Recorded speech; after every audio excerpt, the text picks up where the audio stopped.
Having as great a day as I am. It is your friend Lisa Mason Ziegler, and it's your friend in seedlings right now. I am so obsessed with seedlings, y'all. How beautiful is this? This is 40 little 3/4 inch soil blocks with didiscus, which is a cool season hardy annual that we just finished planting today. These are some of the leftovers. And I mean, look how beautiful. Look at the germination, y'all.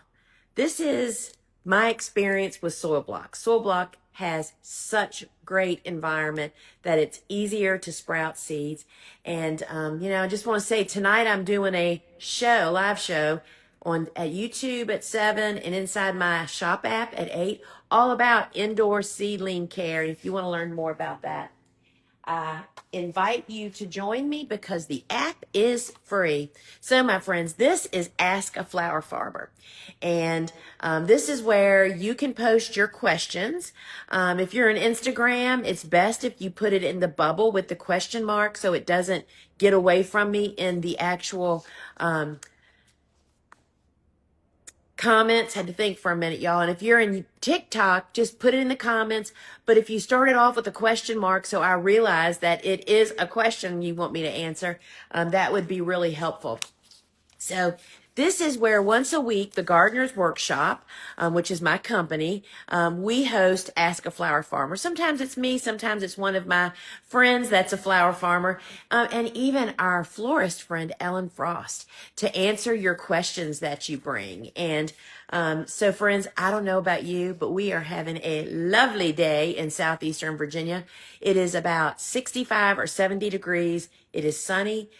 We've just come off of some rain and snow, and it's all melted. The ground is drying out. The Cool Flower Garden, which if you're not familiar, Cool Flowers is cool season hardy annuals, which is all that stuff that we started last fall, and we just literally finished our planting today of that.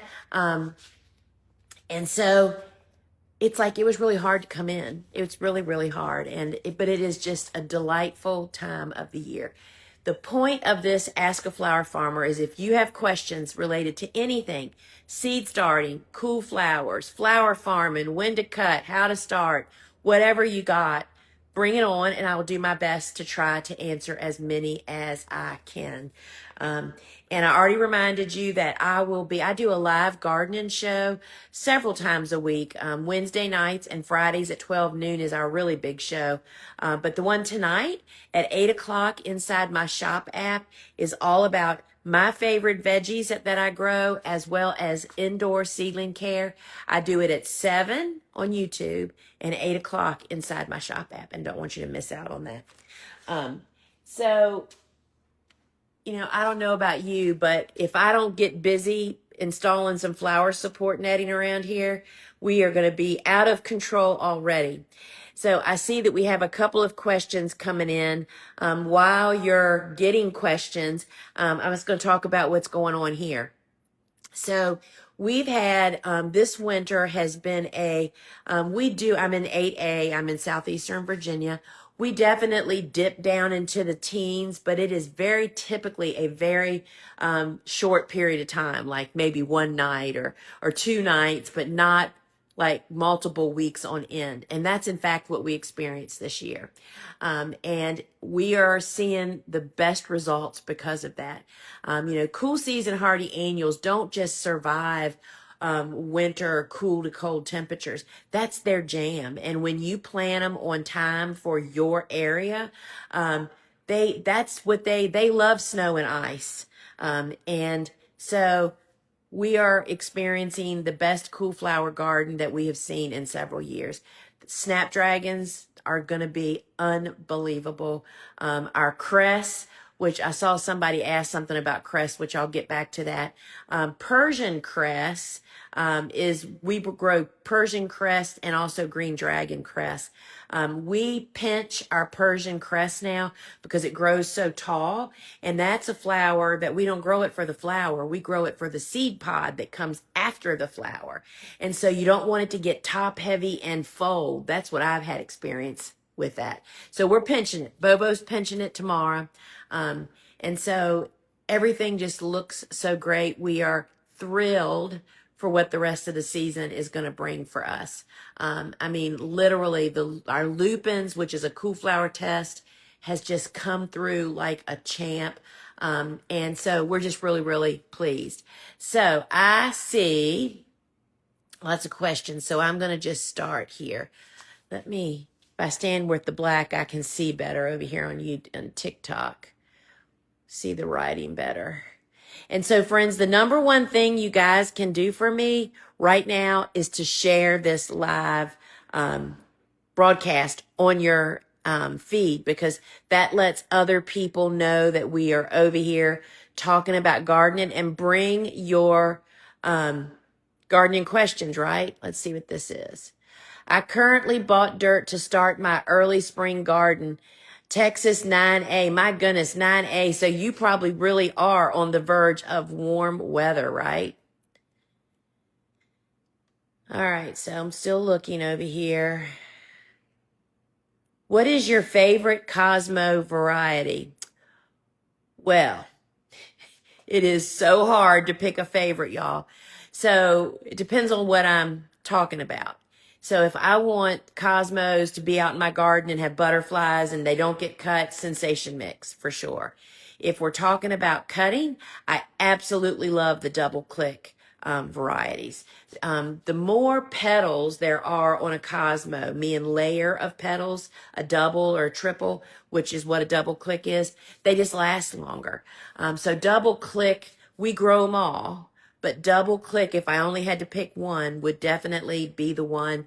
And if you grow the mix, it has all the colors, pink and white and cranberry, and then several in between colors as well.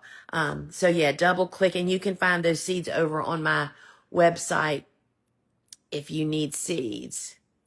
So I'm just trying not to lose where I am. Okay, so let's see where we are. There's one over here. Let's try this one. Our weather will be in the 70s for high temperatures this week. Me too. And next for a few days. Will my cool flowers be okay to plant and cover with insect netting, or should I wait for the temperatures to cool off in northern Missouri? So no, I have learned after all these years of growing cool flowers to definitely pay attention to the weather, but to stick to your planting plan according to what your planting window dates is as related to your frost. So meaning, our very early spring planting of cool flowers should be planting transplants in the garden 6 to 8 weeks before your last expected frost. Actually, we just finished ours. My first frost is mid-April. And we just finished up 2 weeks of planting out the last of the cool season hardy annuals. And it would not matter to me that it's going up to 80 or if it's going down to 25. We still plant and then do what needs to be done, which you're mentioning here. Yes, if you want to cover, and I would guess that I would too, I would definitely probably use insect netting if it's going up and staying in the 70s for several days, because you don't want to overheat and exhaust your seedlings, right? So the insect netting will provide a little shade. It'll block the wind, keep the varmints out, but it's not going to actually overheat your cool flowers. I've just learned years and years ago when especially for fall planting, it's like, oh my gosh, it's still hot outside. We now, for fall planting, do push it back. I go to 6 weeks instead of 8 weeks before my first fall frost, but I still stick with it, because every time I think I'm just going to wait 2 more weeks, it comes back to burn me. So I stick with the calendar that I have figured out, maybe from the big calendar journal that I've made that has my guide on it, that guides you to a custom planting plan for your actual garden based on your first and last frost dates, your winter low time temperatures, and you can find that over at thegardenersworkshop.com, and it'll change your world. It just teaches it to succession plan and sticking with the plan, right? All right, so let's see. We got more. Lisa, hey, can you talk about growing poppies out in the field? First time for me. Zone 8A, same as me, West Texas. They are starting to bloom, but very short. Don't worry. Will they get longer the more we harvest? Yes. And should I be shaded clothing it? We will be in the 80s. So, I mean, how much trouble are you going to go to? Um, and for us, typically the first stems are always shorties, always, and cut them. And I cut them, I mean, down as far as my cutters will go into the, you don't want to cut the leaves of the plant because that plant grows from the base, right? You want to go to the base of that stem, cut it, trash it, put it next to your bedside or whatever. And more will come. Moisture is really important for stem length, but it's also the days are still kind of short. They're getting longer. All of the things are coming into play that'll help them get longer. And I would probably not worry about shading them. If you had a sun cap, which we make out of insect netting, you don't cover the whole thing. You just using hoops, make an insect netting little cap, which doesn't trap heat to allow air circulation. But I don't know if it's even necessary. I think I would go through this season and see what happens. We didn't grow that as many Iceland poppies. We didn't sell specifically to designers. We sold to florists and supermarkets and just a lot of high volume consumer methods.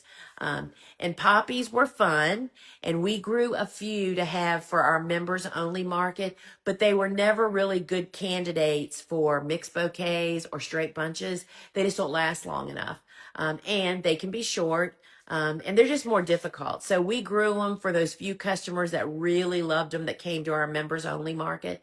And you may find that. I mean, every year I think, oh my gosh, are we going to grow poppies? They're beautiful. I mean, when you have them, they're so scrumptious.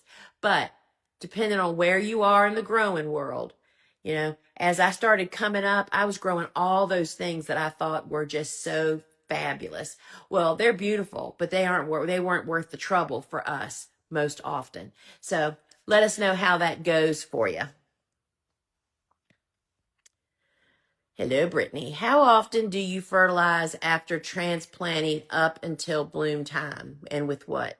So we don't do any additional fertilizing, primarily because we're just too darn busy. And you often find that the things that you want to do there's just not enough time in the day, y'all. I had a sewing circle with my private flower farming club.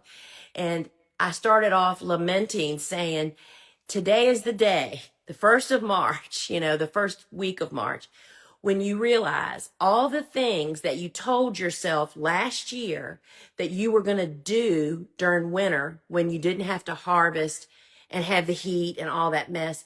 And you're realizing this week that you just didn't do those things. And because stuff just piles on you. So I'm just saying that it's like, it sounds good to do so many of these things, but there's just not enough time in the day. So we take steps to ensure that our soil is adequately fertile by always, when we prepare beds, always adding dry organic fertilizer. Both the ones that I use are on our website. And I just follow the directions that are on the bag, which is just general fertilization. We're squeezing the life out of the soil by planting over and over and growing flowers or vegetables and removing them, and they have to grow again. Think about that. Would you feed a basketball team more than just breakfast? Of course you would. Same thing with your garden. So we take steps to make sure soil test every late summer, make sure our soil is adequately nutrition and has enough organic matter. And then we just use the general purpose fertilizer. The only thing I do beyond that would only be recommended by a soil test. Would be beneficial if I had time. Yes, I would foliar feed occasionally, long before buds are set, never after blooming starts or buds start developing. And you can also, if you have inadequate fertilization in your soil, you can also use the liquid organic fertilizer, both of which are also on our website, the same stuff that I use. You can make soil drenches. That means literally pouring it on the soil. And organic products feed your soil, and your soil gets healthier with each application, the complete opposite of using conventional products that actually damage your soil as they're used. So that's what I say is we don't do it afterwards. And once stuff starts blooming, there's really no time then. So yeah. Forgot to say I planted plugs from Farmer Bailey in the fall. And if you're talking about, weren't you asking about, let's see, where was that? Poppies, yeah. So, and I've done that. I've gotten poppy plugs from Bailey. And they did beautifully. But again, they just give them time, and you have to cut them they're like sweet peas. You could cut them like 5 times a week. And they will get taller, but be sure they get adequate moisture. We were just looking at my Iceland poppies that we direct sowed last fall. They're not blooming yet by any means. Bloom Wild. How do you transition to higher prices on bouquets? I'm nervous of not having sales, but I know I'm undervaluing my time and my work. So from what you're saying, I'm gathering you've already sold bouquets and you've sold them for much less than you think you should have. That is a hard rock to push. You have to if you're going to stay in business. I mean, it's first off, that's just so totally unprofessional. I'll just put it right out there like that. If you're undercutting other people, you have to sell at market value. When you first start out, it is so easy to do that because you probably don't have very many expenses at all because you're just getting started. But once you get up in business and start having all the expenses and all the things that you have to do, you realize, oh, there was a reason that they were charging $25 for bouquets, and here I am charging $10. I have seen that. And the advice I gave to somebody the other night, I don't even know where I was talking, they asked the very same question you did, is that for me, I would definitely, I don't know where you're selling. If you're at a farmer's market, I would change up the way that I was selling. If I was selling medium-sized bouquets for $10, let's just say, and now you realize the, problem that you're having, I would maybe go to make your own bouquets. You bring buckets with loose flowers and you have a stem price. It's like, 10 stems for $15 or whatever it is that increases your price. So you're kind of changing what you're actually offering. And just like I told them the other night, wherever I was, we call it a half gallon of ice cream. It hasn't been a half gallon of ice cream for years, y'all. If you look at the label, it's been a quart and a half. They've gypped us a quarter of the product, but we're paying the same price or higher. So that's the way you do make that transition. Change up the way that you're actually offering it. Different size bouquets, a different method, and you have to do it. You do not want to be that person undercutting everybody else, because I'm telling you, you will not last long because you can't stay in business that way. You can't pay your bills. That's what it boils down to. I feel for you. I'm sorry that that's happened to you. All right, so that's all that's over there. I know that there was one up here. All right, so if y'all have questions, please post them about anything to do with flower farming, cut flowers, cool flowers. We moved to a new area and the soil is like all sand. We'll have a lot of trouble growing flowers. So the same thing fixes really sandy soil that fixes really heavy clay soil. Both of them, whenever you have one or the other, you think the other looks better, but it's the same solution to both of them, and that is incorporating compost. Compost is the equalizer. For the sandy soil, it gives it moisture holding capacity as well as nutrition and all the other good stuff about compost. When you add the same compost to clay soil, clay soil is just really heavy particles. And when you incorporate, which is harder to do than with the sandy soil, with the clay soil, when you incorporate that compost, it breaks those soil particles apart and holds them apart and does all the same stuff, nutrition, and helps it hold moisture. And anybody's got clay soil that feels penalized, y'all, clay soil is the richest soil on earth. It is just harder to get it open so that water can drain through it and so that your roots can actually get in it. It is so worth it. And your sandy soil can definitely be that same thing. If I was you and you're trying to grow a small garden, I would invest in a couple of bales. They sell potting soil in bales, just like they do peat moss. You know those big squares you buy of peat moss? You don't want peat moss, but they sell at certain places potting soil like that. Get yourself a couple of those. Get yourself about 5 or 6 or the equivalent of compost bags and build a raised bed on top of your sand, and you will have a garden made in heaven. I'm telling you. And add your organic fertilizer and so forth and so on. But that's how you build sandy soil up. Wanda, 28 below and 4 foot of new snow. Oh my gosh, girl, I don't know how you do it. So Lee asked, not sure if I can still plant bulbs this year. It totally depends on what bulbs you're talking about. If you're talking about like daffodils and things, yeah, you've missed your window. But we're coming up after your last spring frost of planting those warm season bulbs. We're talking about daffodils and tuberoses and those things. So it really depends on what you're speaking of. There are things that can be planted once it starts warming up. What causes hellebores to remain short? I see tall ones and I want that. Nancy, a big part of that is level of maturity. It takes 2 or 3 years before the plant really gets established. And then you have variety. What variety are they? How tall did they say they got? And then it's the conditions that they grow in. I have a huge mature hellebore patch. And we typically get stems about that tall. I mean, they are just absolutely perfect. But just like the poppies I was talking about earlier, the first ones of the season, they're all out there right now. They're all about that tall. They're going to continue to grow up. There's no heat out there, y'all. I don't know where you are, but I mean, it's not warm here yet. We are getting warm this week, but we haven't had any. Vegetative growth really keys off of warm temperatures. So give them time is what I'm saying. All right. I'm looking here. Oh, wait. How do you keep the dead leaves from happening with zinnias? That depends on what's causing the dead leaves. First off, if you have a cutting garden, which is what my specialty is, we are constantly harvesting twice a week, cutting really deep on the plant, and that eliminates old foliage. Everything is constantly regrowing, so you really don't have that problem.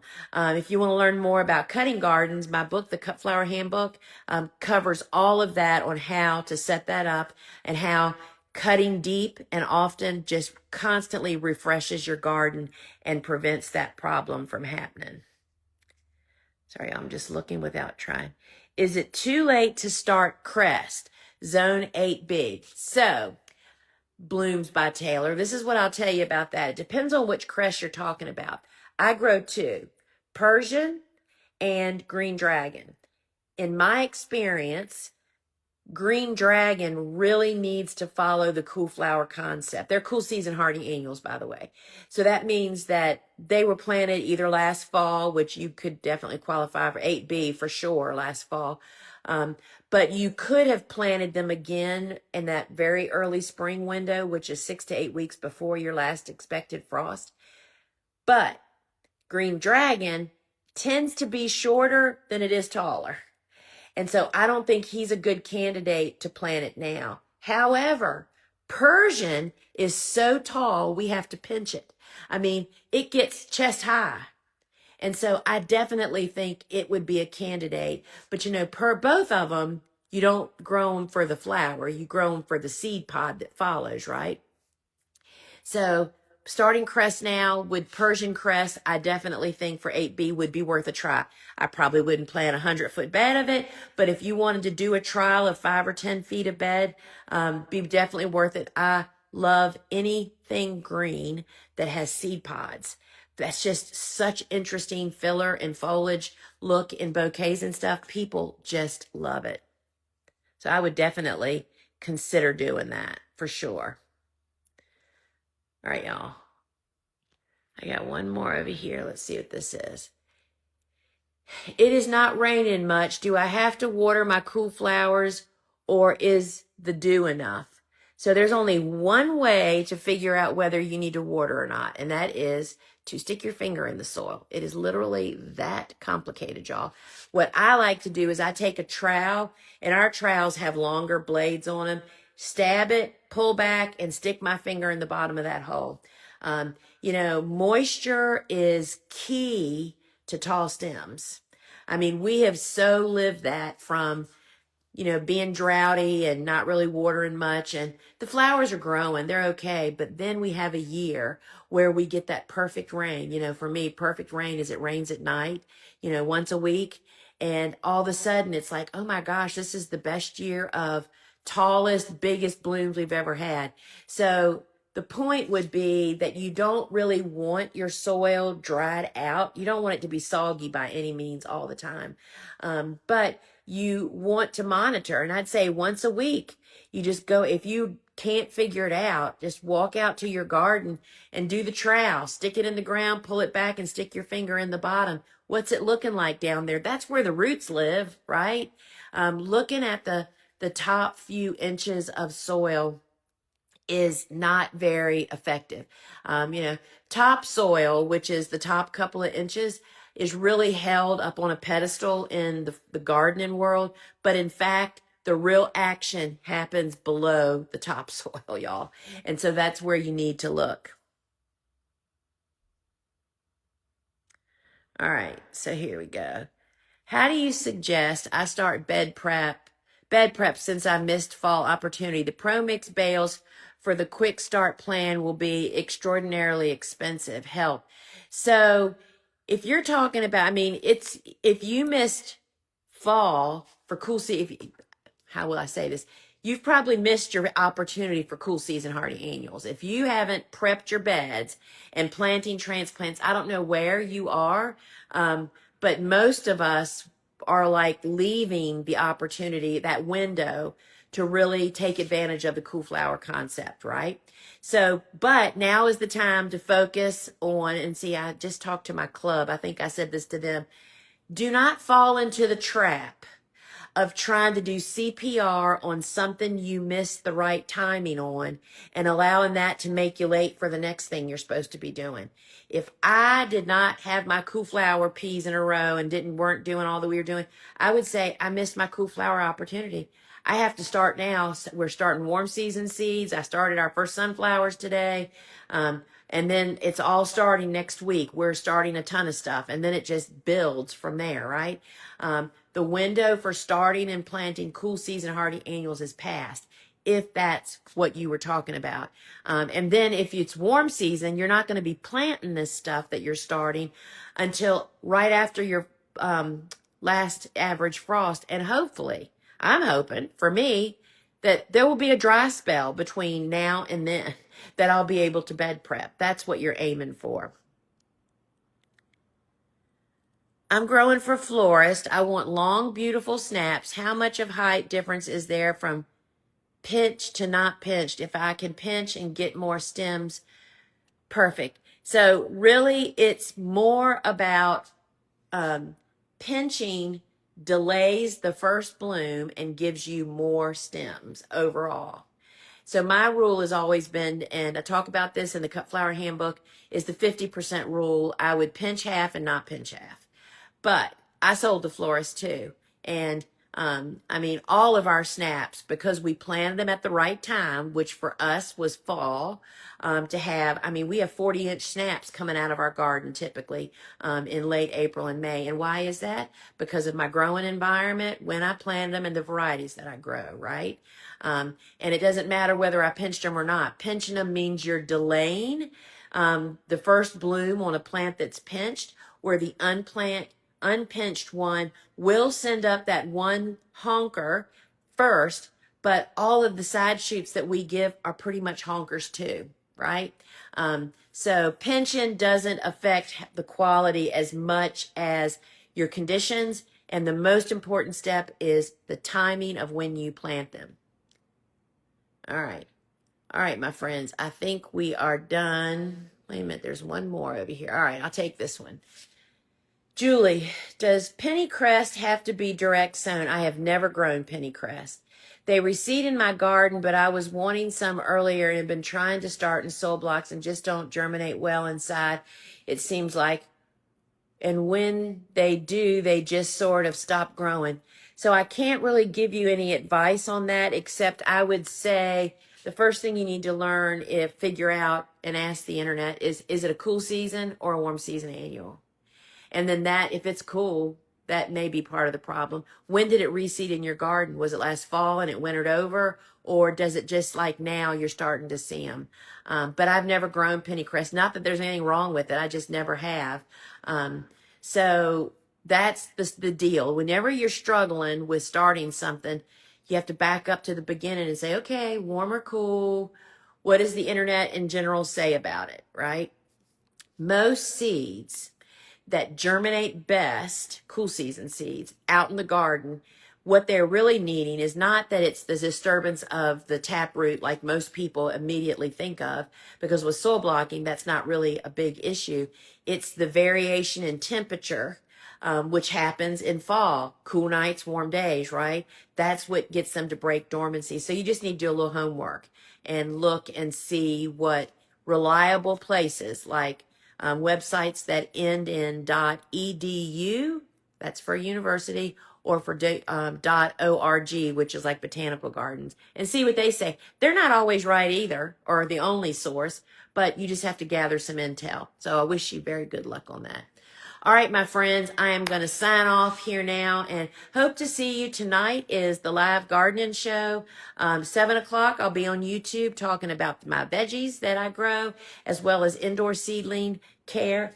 Speaking of which, if you weren't here when I launched, look at these beauty little babies. This is Didiscus. Look at that germination, y'all. This is soil blocks. This is 40 soil blocks. All their brothers and sisters were planted out in the garden today. They were some of my very early spring cool flower plantings. So, my friends, I hope to see you tonight, and maybe even on Friday if the big show happens at 12 noon inside my phone app.